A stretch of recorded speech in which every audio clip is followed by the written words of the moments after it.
अहाँ सबके बहुत बहुत प्रणाम करै छी। हम गीता मलिक। हम एकटा अहाँ सबके बहुत सुंदर विषहराके गीत सुना रहल छी, सुनू, नीक लागत। तखन ने अहूँ सब ओतऽ मधुश्रावणी हेतै, अहूँ सब घरमे तखन गेबै। ताहि दुआरे से सुनियौ, नीक लागत तऽ लाइक करब, शेयर करब और सब्सक्राइब जरूर करब। मानिक पात पर बैसलनि बिषहरि, मानिक पात पर बैसलनि बिषहरि, सम्हारे लगली है बिषहरि नामी नामी के सिया, सम्हारे लगली है बिषहरि नामी नामी के सिया।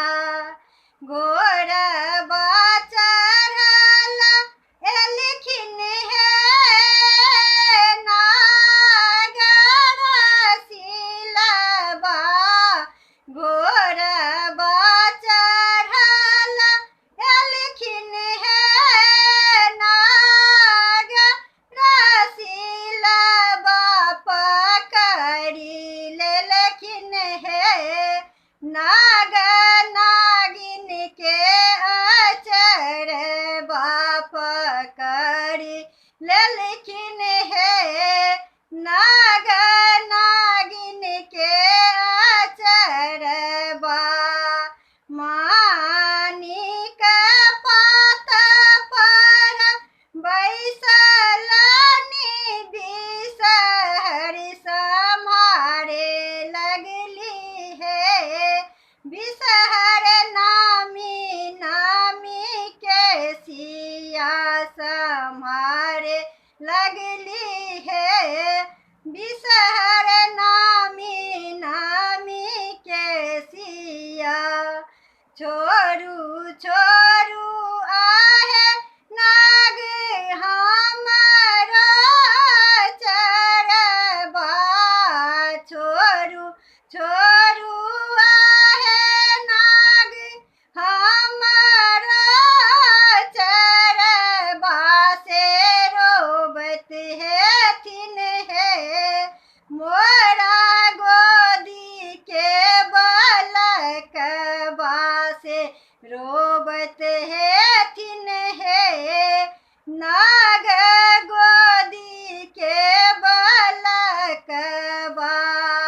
घरबा में छौगे नागिन सासुर ननदिया, घरबा में छौगे नागिन सासुर ननदिया, खेलाबत हेतौगे नागिन गोदी के बालकबा, खेलाबत हेतौगे नागिन गोदी के बालकबा। मानिक पात पर बैसलनि बिषहरि, सम्हार लगली है नागिन नामी नामी के सिया, सम्हार लगली है बिषहरि नामी नामी के सिया। सासु ननदिया नाग ककरो ने होई छथिन, सासु ननदिया नाग ककरो ने होई छथिन, से रोबत हेथिन है नाग गोदी के बालकबा, से रोबत हेथिन है नाग गोदी के बालकबा। मानिक पात पर बैसलनि बिषहरि, सम्हार लगली